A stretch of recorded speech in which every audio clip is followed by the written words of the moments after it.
看似帅气温柔的30岁暖男，女友竟在其公寓衣柜内发现神秘男尸，人畜无害的小奶狗背地里却是另一番恶魔面孔。50多岁前女友与其交往后离奇失踪，警方深挖之下，暖男变成软饭男，其身上也藏着更多不为人知的黑暗，等待被揭露。让我们一起走进今天的案件。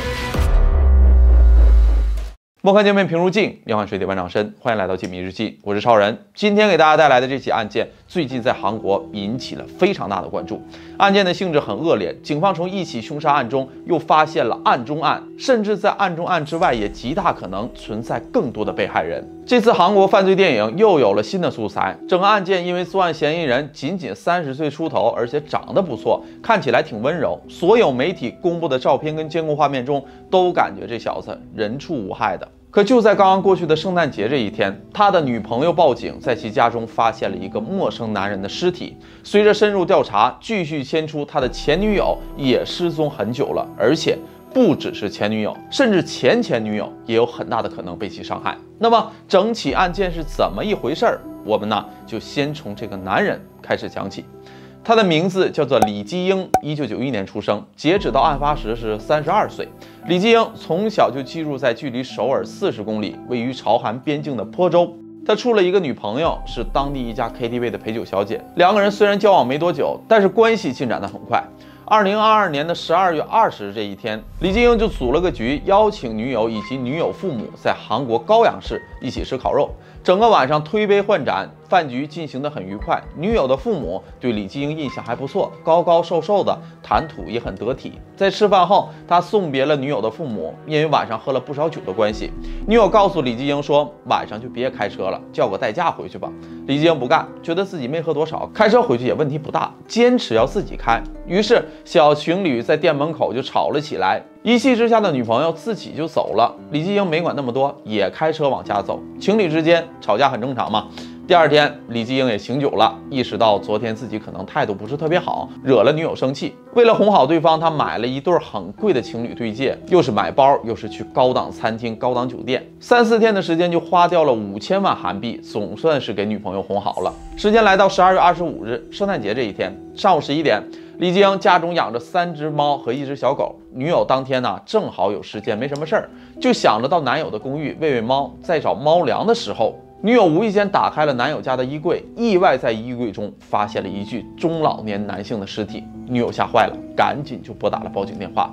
一具老年男性尸体怎么会出现在男友的衣柜里？这到底是怎么一回事儿？女友报警后，因为房子是李基英在居住，所以他有很大的作案嫌疑。警方首要目标是找到李基英，其次是马上调查关于死者的身份。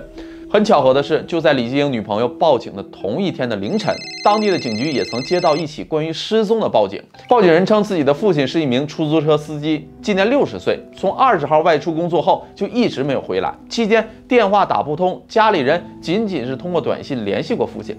父亲呢，虽然回复短信，但是口吻与平时有很大的出入。时间已经是5天了，家里人实在是放心不下，这才打电话报警。2通报警电话，一边是60岁父亲失踪，一边是公寓中突然出现的老年男尸，两者是不是存在着某些联系呢？警员抱着试试看的心理比对了一下，很快就确认了李基英公寓里的尸体正是失踪5日的60岁司机。法医能够确认老人的死亡时间正是20号到21号之间，并且警方成功在李基英处找到了司机的手机。李基英的被捕也十分戏剧。在报警当天，他与几名男性朋友在烧烤店喝酒，监控记录下酒后他与人发生了争执，打了起来，手还受伤了。警方是在医院抓获的李基英，此时他正在包扎伤口。可警方也很奇怪，一个年轻人，一个中老年司机，两人并不认识，李基英为什么会对一名司机这么狠毒呢？在随后对李基英的审讯中，面对种种证据无从抵赖的他，很快就交代了案发的经过。原来在20号，李继英在与女友一家吃过饭后，与女友发生了争吵，就分开了。喝了不少酒的他没有听劝，依旧我行我素的酒后往住处开车。在晚上11点时，李继英开车行至一处路口，右转时没有注意观察，与被害人的车辆撞上了。李继英此时懵了。韩国对酒驾的惩罚很重，只要喝酒开车了，就会被处以6个月以下的刑期；一旦酒精浓度在0.2%以上，就处以1年以上3年以下的有期徒刑，500万以上1000万以下的罚款。这是李继英无法承担的后果，而且他就是一个酒驾的惯犯。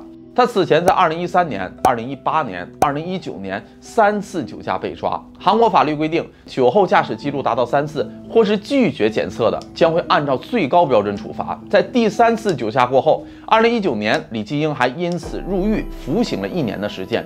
这付出这么惨痛的代价，都进监狱了，还是不长记性，喝酒开车。虽然李继英喝了酒敢开车，可现在出事了，是真害怕。他跟司机协商，如果司机能不报警，我们私下解决，他愿意支付一笔不小的费用。司机同意了。李继英接着说，事发突然，现在手里边没有这么多钱，让司机跟自己回家去取钱。就这样，在凌晨时分，监控记录下2辆车一前一后的驶入了李继英位于坡州居住的公寓。按照李继英的说法，2人到了公寓后，老年司机要的实在是太多了，还扬言如果李继英不拿钱，就马上报警。李继英被怒火冲昏了头脑，一气之下手持钝器就把司机伤害了，并将尸体藏在了衣柜里。李继英把死者的信用卡、手机、贵重物品都收了起来，拿着死者的手机与被害人的家属保持联系。但说多错多，家人们发现聊天软件上的司机说话和平时的语气不一样，即使家人想通过电话联系，另一边也坚持发短信，还用司机的身份说我很忙手机快没电了，这些借口来搪塞。就这样过了5天，越发觉得可疑的家人在25日凌晨报了警。就这样，案件很快就破获了。警方在随后调取死者的信用卡使用记录时，发现李继英一直在盗刷死者的信用卡，用信用卡结算了数千万韩元，通过死者的手机办了几千万的贷款，短短5天内骗取的金额达到了5000万韩元。那么这么多钱花到哪里去了？原来李继英那些为了哄女朋友买的戒指、奢侈品，带女朋友去的高档餐厅、住的高档酒店，这一系列的消费都不是花的自己的钱，而是刚刚作案后死者的钱。警方这时觉得这个李继英看着人畜无害，其实就是一个恶魔。他3次酒驾，为此还坐了1年多的牢，居然还敢喝酒开车，这是无视法律。更可怕的是，他伤害司机后根本没有害怕，拿着被害人的钱，带着女朋友花天酒地，纸醉金迷，家里的衣柜里还有尸体，他一点心理上的负担都没有，甚至在被捕前一刻还是在与人喝酒，跟人打架，这太不寻常了。李继英怎么能够如此的淡定？虽然案件很快告破了，但警方怀疑李继英还有着更多不为人知的秘密。警方开始深入的走访调查。李继英在邻居的眼中是个不错的小伙子，平时在电梯里遇到了也总是面带微笑，主动跟邻居打招呼。因为形象气质不错，大家对他的印象都很好。养狗的关系，李继英只要在家都会去遛狗，带着狗狗乘电梯时，他会把狗狗牵到里面，腾出地方让别人进电梯，很有礼貌。看起来是个暖男，但他曾经的同学跟战友对他的印象都非常之差。主要原因是李继英在跟同学在一起时实在是太爱吹牛了，有的没的张口就来。在熟人面前，李继英总是标榜自己财阀家小儿子的形象，总会跟朋友炫耀自己的爷爷是多么的有钱，一栋房子等着自己来继承。可实际上他根本就没有钱。据和他一起当过兵的人证实，李继英曾经超期服役。一般在韩国男性必须服兵役，但在兵役结束后，大部分都会退役。那些选择不退伍仍留在部队的，大多数都是家庭相对困难的。当时的李继英就没有退伍，而是选择继续服役。同时，他还向许多战友借过钱，战友们也都觉得奇怪，看破不说破，都觉得李继英很可能家里条件并不好，由于自卑而装出有钱有势的样子。警方对李继英的情况有了更深的了解，在调查过程中有了一个惊人的发现，让整个韩国为之震动，也揭开了李继英真正的恶行。原来，警方查到李继英行凶藏尸的公寓不是他本人的，而是属于一位50多岁的女性。当警方询问李继英这名女性是谁时，她称公寓的主人是自己的前女友，他们曾住在一起。警方试图找到这个女人，却怎么也联系不上，就像人间蒸发了一样。而李继英所用的手机也是前女友的，这就很恐怖了。要知道，李继英前女友已经50多岁了，李继英只有30岁出头。两个人在一起的时候，李继英一直充当小奶狗、吃软饭的角色，并且前女友也是 KTV 的陪酒小姐，跟现在女友的工作是一样的。李继英没有工作，日常在外维持财阀家小儿子的形象，都是像寄生虫一样吸前女友的血来生活。因为前女友从2022年的8月起就下落不明，她的手机出现在了李继英身上。在警方的追问下，李继英交代，在8月份时自己把前女友伤害了。李继英说，两人有一次吵架，吵得很厉害，他一不小心朝前女友扔过去一个锤子，砸中了前女友的头，前女友就死了。他说自己是无意的，但警方却并不这么认为。这还不算完，前女友的尸体被他丢弃在坡州一个叫做公林川的河中。随后，警方出动了100多人，在公林川附近展开了大规模的搜寻。由于弃尸时间已经超过了4个月，这期间又多次出现暴雨、台风等极端天气，想找到尸首无异于大海捞针。多次搜寻无果，警方推测尸体很可能已经飘入了汉江。这边大量警力寻找，另一边李继英又翻供说尸体被埋在了河边。警方又出动挖机继续搜索，仍然没有找到。警方了解到，在与前女友交往过程中，李继英陆陆续续从前女友处借了超过3亿韩元，供其在外面游手好闲、花天酒地。借了这么大一笔钱，如果两人关系稍有变动，前女友一定会向李继英索要。警方认为这就是他作案的原因。他在杀人抛尸后，一直通过前女友的手机伪装出他还在世的假象，2次修改前女友的社交平台头像，还和前女友的熟人互发短信，连前女友的房子也被他鸠占鹊巢。他用前女友的名义使用信用卡贷款了将近1亿韩元，这种手法和司机被害时简直一模一样。更让人毛骨悚然的是，2022年的9月中旬左右，也就是他杀害前女友的1个月后，李继英曾跟一位朋友高兴地炫耀自己继承了一大笔钱。朋友当时就觉得李继英不太正常，你继承遗产也就意味着家里人过世了，怎么没有悲伤还表现得这么兴奋？案发之后，朋友才明白，这一大笔钱是伤害前女友后用信用卡贷款得来的。2起案件的案情都很清晰，即使找不到前女友的尸体，警方还是可以通过李继英的证词等间接证据来证明谋杀。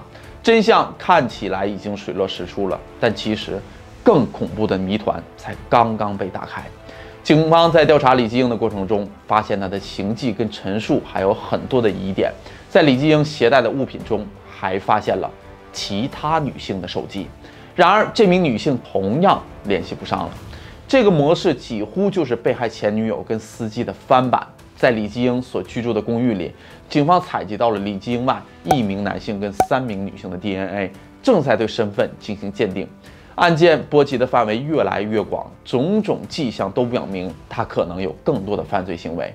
就目前的案情来看，在韩国抢劫杀人最低可判处无期徒刑到死刑，而杀人最低可判处5年以上有期徒刑，最高可判处死刑。李继英难逃死刑的判罚。值得注意的是，韩国已经20年没有执行死刑了。1997年12月起，至今在韩国被判处死刑的死囚共有61人，没有1人被执行。但政府尚未正式对外宣布废除死刑。2起如此恶性的案件发生后，李继英对自己的所作所为没有表现出后悔，作案后毫无负罪感的吃喝玩乐，游走在各种娱乐场所，声色犬马。被捕寻找前女友尸首期间，韩国的电视台进行了现场直播。翻看几个小时的直播回放，我甚至都没有看出他一丝的内疚和后悔。如果不是戴着手铐，我甚至觉得这是在跟同事探讨方案，太恐怖了。这个邻居眼中的温柔暖男，前女友眼中的帅气小狼狗，他内心中充斥的只有黑暗。好了，这就是本期解密日记的全部内容。喜欢的朋友记得点个关注，我是超人，我们下期再见，拜拜。